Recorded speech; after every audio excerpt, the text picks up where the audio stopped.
welcome back to the channel. If you are new here, hey guys, my name is Tina, and on this channel, guys, we talk about budgeting, cash stuffing, saving money, paying off debt, and making the most of your paycheck no matter what your income is. Now, today's video is the one that I get asked about all the time. How do you decide how much money goes into each cash envelope? So if you are brand new, guys, and you are new to budgeting, it can feel overwhelming, and you might also be wondering, should I put $20? Should I put $100? How do I know what is enough? What if I run out? The truth is, there's not a perfect number. Not a perfect number. So what works for me, guys, might not work for you. So today I'm going to walk you through exactly how I decide the amount that goes into every envelope in my spending wallet and why each category gets the amounts that it gets. So I'll also share some mistakes I made when I first started with cash stuffing. So hopefully, guys, you can actually avoid them. Grab your coffee. I'm going to stick mine right over here. Get comfortable. And let's get into today's cash stuffing. Okay, so before I ever put money into an envelope, I always ask myself these three questions. Let's start with question one. What do I realistically spend? So this is not what I wish I spent, not what I saw someone else on their channel spending. What do I actually spend? Question number two, how often do I get paid? I get paid bi-weekly, so these amounts are based on what I need until my next paycheck rolls around. Question number three, what categories cause me to overspend? Those are the categories that absolutely need an envelope because cash creates boundaries. When the money is gone, y'all, it's gone, okay? And that's exactly why cash envelopes have helped me so much. I am going to complete, we're gonna go here. And this is the budget planner. Everybody's been asking me to bring this back because everybody loves the color. I do have some people say they like the disc bound, but the disc bound one is a little bit more, what do you want to call it? Tedious to make because I make those like seriously. I put them all together and I have to get all of the supplies together to make them. This one is a lot easier for me to give y'all access to my budget planner, and it is a lot of color in there. And these are made in the USA, so that's another awesome thing. Okay, so it doesn't take too long to get. Okay, so this is my June here. And we are going to roll over to, we're going to go to my paycheck budget because we need to, I'm just going to stick that there because I need to kind of tidy this up, but I had to figure out what I needed to do for my envelopes, and I wanted to share that with you guys so we can walk through that together. All right, let's go here. And I don't have cash because I was like, let me just do a video because I have people asking me, let me just do a video of people so they can see how I actually do my cash envelopes. And I did change my little magnet. All right, let's go here. All right, so the first category we have, is eat out. So for eat out, I am going to be actually adding $30, and I am going to go grab the cash today because I need to put this in there so that I'm not just spending crazy off my debit card. All right, so now some people might think that, you know, that's pretty low, and some might think that that's high. For me, guys, $30, this amount allows me to enjoy a meal out without completely blowing my whole budget. The reason I don't put like $100 or $125 in here is because eating out is one of those categories that can easily get out of control. A quick lunch here, a coffee there, a drive-through stop.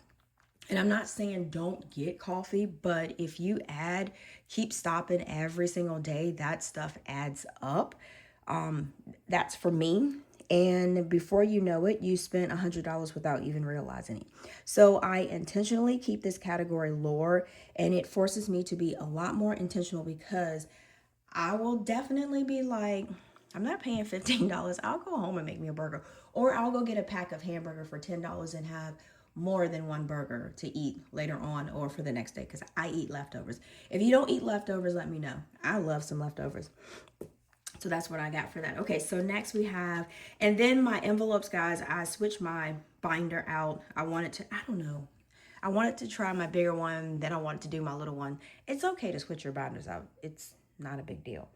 All right, so for personal, I am going to be doing $15. This category is pretty much, and I have $1 left in there, and I probably will take this dollar out. Y'all, I didn't even think about it. I'm gonna actually put this dollar in my Kauai bill savings. So we're gonna do this.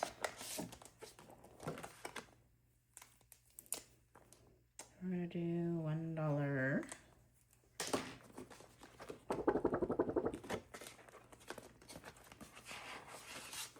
And then we're gonna put these ones in here.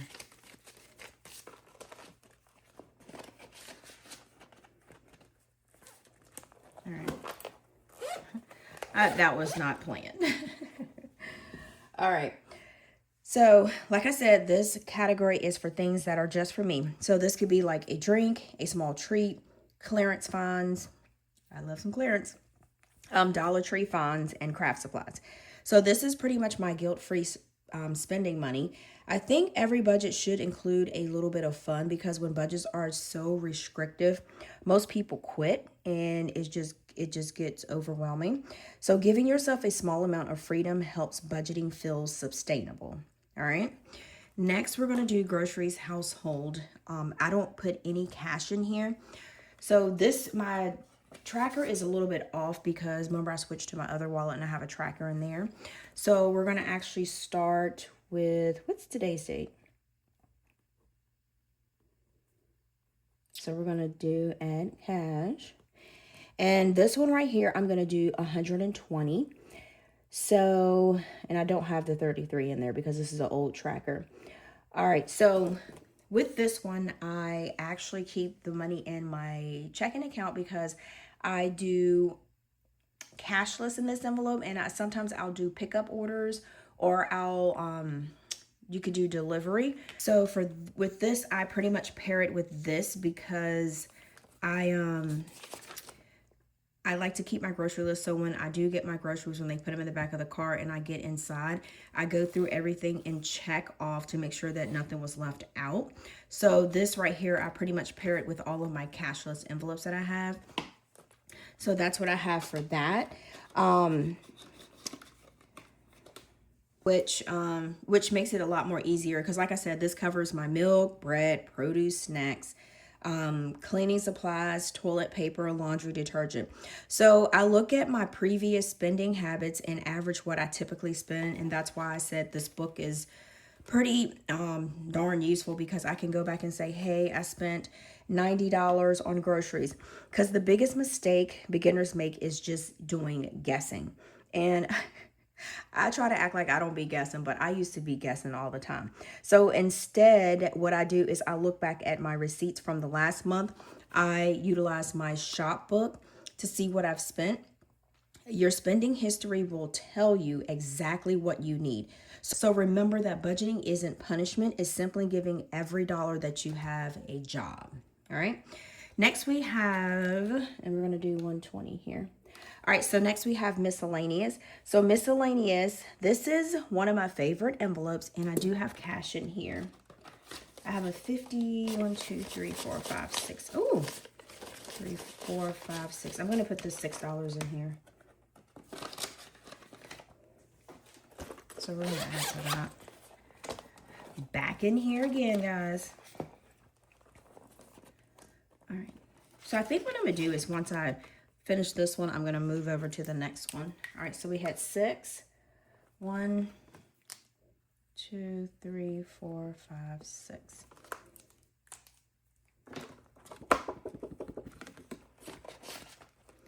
And I'm just going to stick these in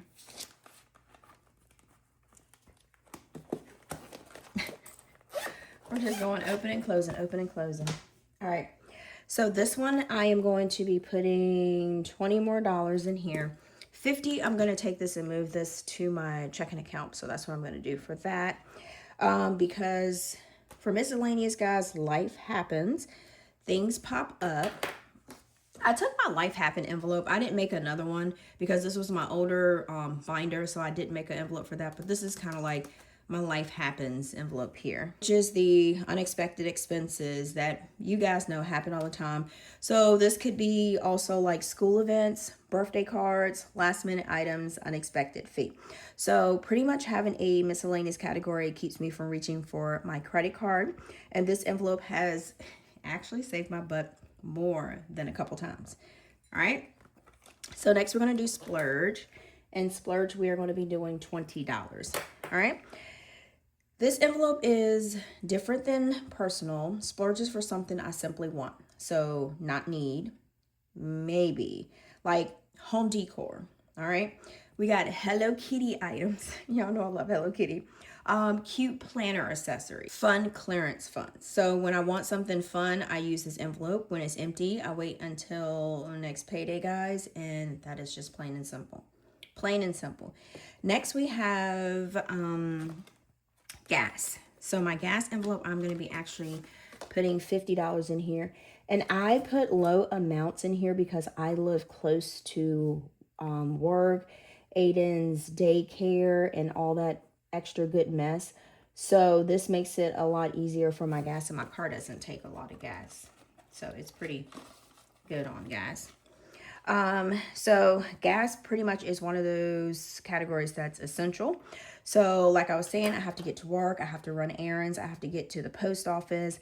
This amount is based on what I typically use between paychecks. So what the key here is tracking your actual spending. Your budget should reflect your real life, all right?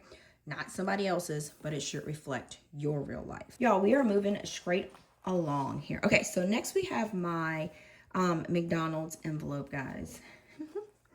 All right, so my McDonald's envelope, this is more of kind of like a sinking funds thing. And this is just basically an envelope built with the tracker on it.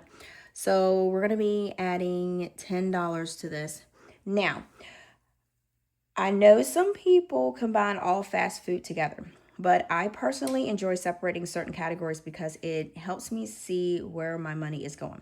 So this envelope is usually for a quick drink, a small meal, treat for me and Aiden, and also when we don't have enough time because he does sports now, to stop and grab something to eat. So by giving it a specific amount, I can enjoy it without a guilt. And I have this saved as a meal number 1. So you can get a meal out of here. Meal number 2 should be another meal. And meal number 3 should be another meal. So when you're finished this challenge, I should be able to get 3 meals out of this. So fingers crossed here, okay? All right, next we're going to do our Chick-fil-A envelope. And I'm putting $15 in here. So that's how much this is going to be. And this is usually, let's see, because you save 10, 20, 25, 30, 35. This can be just pretty much one meal for us because Chick-fil-A is a little bit more than McDonald's, but McDonald's is catching up. So I love having this category because it's pretty much realistic. So being honest, guys, most people aren't going to completely stop eating out. I'm just saying. I said that to myself that I was going to stop eating out. Ain't done it yet. All right. So the goal isn't perfection for me. The goal is awareness. So if I know I have $15 available, then that's my limit. I'm not going to be going in there getting 6 4-count chicken minis, combo meals, and trying to do too much with that. Okay. So that's what I got going on for that. All right, so I think we're fine. We're pretty much fine. And then I'm gonna tally when I get off of the camera. I'm gonna actually tally all of this up in my book. So let's total everything up and see what we have for our amount. All right, so we had $30 for eating out. We got $15 for personal. We got groceries and household. We have $120. And then miscellaneous, we have $20. Splurge, we have $20. Gas, we have $50. McDonald's, we have $10. And Chick-fil-A, we have $15, okay? So that is a total of $280.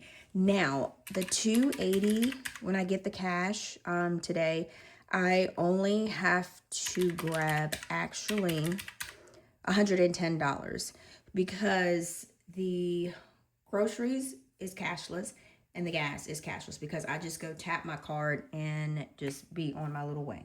Now, I need you guys to remember also that this isn't about copying my numbers, okay?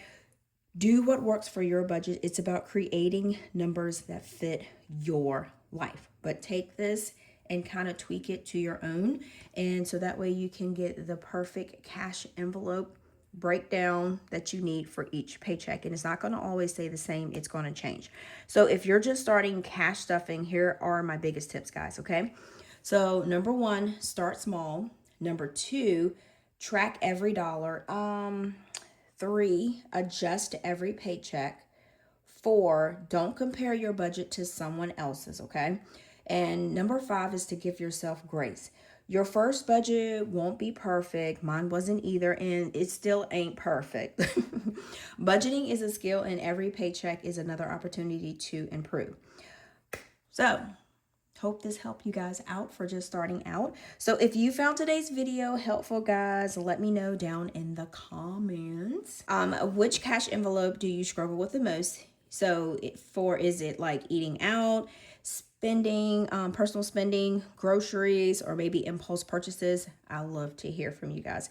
All right, so if you're new here, guys, don't forget to subscribe and join our budgeting family because we talk all things cash stuffing, budgeting on a low or a tight income, saving money, debt payoff, sinking funds, and realistic budgeting for real life. Guys, so give this video a thumbs up if you'd like me to create videos showing exactly how I adjust my cash envelopes when prices go up or when an unexpected expense happens. So thank you guys so much for spending part of your day, well, your morning because it's early, but if you watch this in the evening, your day, your afternoon, with me. And guys, I will see you in the next video. And until next time, guys, peace.